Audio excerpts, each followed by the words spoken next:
Morning guys. Guys, tuturuan ko kayo ngayon kung paano mag-open ng machine, mag-eco priming at mag-test ng machine. Start po natin yung open yung switch. Tapos buksan po natin yung acid bicard o yung kapag blue po bicard, kapag white po red acid po yun. Tapos hintayin lang po natin mag-test yung machine.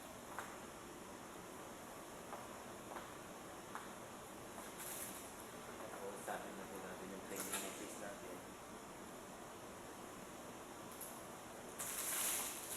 Ngayon, kapag nakita nyo kung nag-break na yung test, pwede nyo na po mag-test yung machine.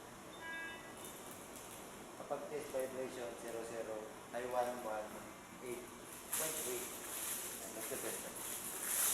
Ngayon po, start na po natin nilagay yung blood line.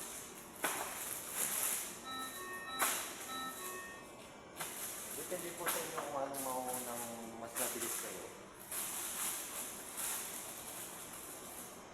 Una po kahit unahin yung Venus. Para sa akin mas mabilis kapag Venus. Depende sa gusto ng unahin.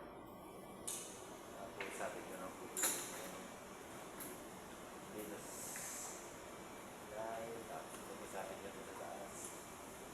Ngayon plug nyo na lang po lahat po ng magkakabig lang po yung dalawa. Tapos nyo po yung anterior. Yung red po ito yung artery. Kayo po kung ano yung mas, kung saan po kayo mas nadadalian. Ngayon po lagay nyo na sabi ko na lang po dito yung arteria. Tapos balik na po dito yung arterial sa blood pump. Isip nyo lang po. Scrap na po lahat.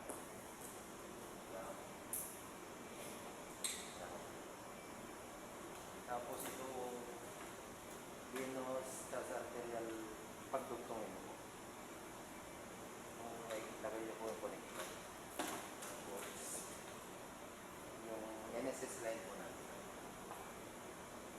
Dito po yung NSS line sa balloon. Natawag nyo ng balloon. Tapos connect po natin dito sa NSS. Yan lang po kadali yung eco priming. Tapos pisilin nyo lang po. Tapos lalagyan po natin yung dalawang line. Unahin po natin yung Venus. Tapos kapag napupuno na po yan, tapos ang kapapag na po yun, bibigyan na po clamp kahit sa Venus o arteria. Tapos mag-prime po natin.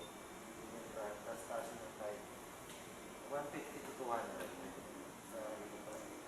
Tapos lagyan nyo ng line yung arterial.